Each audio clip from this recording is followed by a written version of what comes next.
running. There is the light. So we're all set. Race 6, Belmont Park, and they're off as well. No saying it. Got a squeeze out there towards the outside and settles back in the field with Witness in court. Now, Lord Ludlow is the first to spring the gates over Midnight Banquet, who hit the bridle hard in the early stages, and going up there as well, Jazari. Now, Red Army is going to posse up beautifully from his inside draw for Harvey at the judge. Around them goes Grand Cadeau in front of Prying Tom, swinging by the post, and then Outlaw Pete, Miss Mika. Gold Artisans down on the rails next, and then came No Saying It. New Age down on its inside from Witness in court, and back last of all is Kirov Boy. Leaving the straight behind them, they go by the 1600 where Lord Ludlow led them early from Midnight Banquet. Trapped on a limb, Grand Cadeau around Jazari and Red Army, the favourite, who's getting a sweet trip on the rail. A length Outlaw Pete, shading Prying Tom. One to Gold Artisan, 3/4 of a length away. Then the mare, Miss Mika.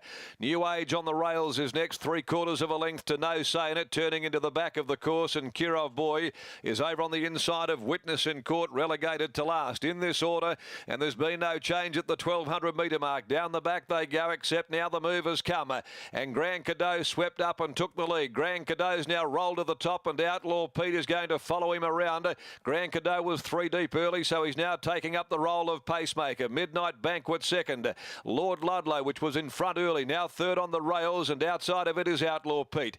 A little over a length, Jazari. On the rails, Red Army, just getting pushed back a touch. Prying Tom coming off the bit at the 800 metre mark. Then 2 lengths behind them, Gold Artisan shaken up. Miss Mika's going forward. Trailed in turn by No Saying It. New Age, Witness in court, still about 8 from the leader. And Kirov Boy brought up the tail as they went by the 550. Coming for home, Grand Cadeau just in front of Midnight Banquet, and Outlaw Pete going up there.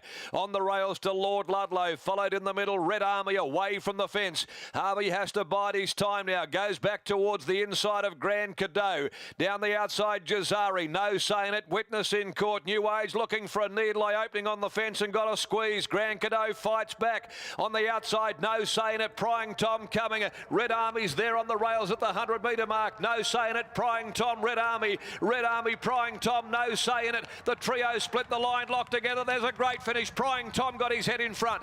Prying Tom in the middle. Just one from either Red Army or No Saying It. Then about 2 lengths, Witness in court, Jazari together from Grand Cadeau, Miss Mika. Then came Midnight Banquet, Lord Ludlow and New Age, who copped the checkered passage in the home straight. Outlaw Pete's run came to an abrupt halt. Back there, Kirov Boy, Gold Artisan amongst the last of them in. Number 6, Prying Tom, ridden by Alan Kennedy in the middle, has scored a narrow victory in a great 3-way tussle after the running of the Schweppes handicap. Red Army on the rail, the outside, No Saying It, but in the middle it was Prying Tom, who has lunged his head out right on the line when he needed to do it, and he beats either No Saying It or Red Army, and a distant fourth will be Witness in court. Number 6 though, Prying Tom, the Sharon Miller train to gelding by former Perth Cup winner Black Tom from Jewel of Piermont, owned by I and MJ Roberts, and salutes here after drifting out to $15, has got there in a great tussle. That trio going to the line together, Prying Tom prevailing, and it took some work for Alan Kennedy to get him home, and he's out there at the moment with Britt Taylor. Thanks, Darren. We'll make this quick because just as we predicted, that rain is just about to start falling down. But Alan, congratulations. That was a great run there. Tell us about the ride that you gave. I had to ride him quite patient. He seems to get on the bit just when you don't want him to. Come in the corner, he got a bit keen inside him and thought I was in a bit of trouble, but luckily, to his credit, he really kicked strong when I asked him to get through the gap. It was a nice finish in the end. Were you always confident that you were going to be able to get the head in front? Yeah, he's a fighter. He tries hard, and when it gets down and dirty, he normally comes out on top. Well, congratulations, Alan. Great win. Thank you. Yeah, there's Brittany Taylor catching up with Alan Kennedy. I don't know where Sharon Miller was. She wasn't far away. There she is over there. Sharon, congratulations.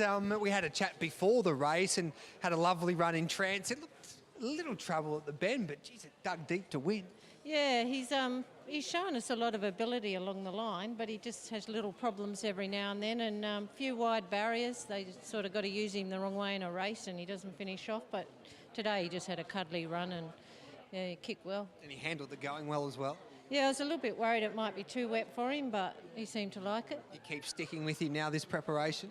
Yeah, he likes a bit of ground, so keep batting away. Job well done. Thank you. There's Sharon Miller, the winning trainer there with Prying Tom, defeating the favourite Red Army, or no saying, and Red Army there, locked in a sterling jewel for the minor placings. Okay, that wraps up race number 6 on the card at Belmont Park. We'll take a break here on the Sky Thoroughbreds Central, and on the other side, we'll head back to Gavin Carmody for the next at Toowoomba. But here's Prying Tom coming back to scale after a top class and tough victory in the 6th event from Belmont Park today. We'll be back with plenty more on Channel 528 in just a moment.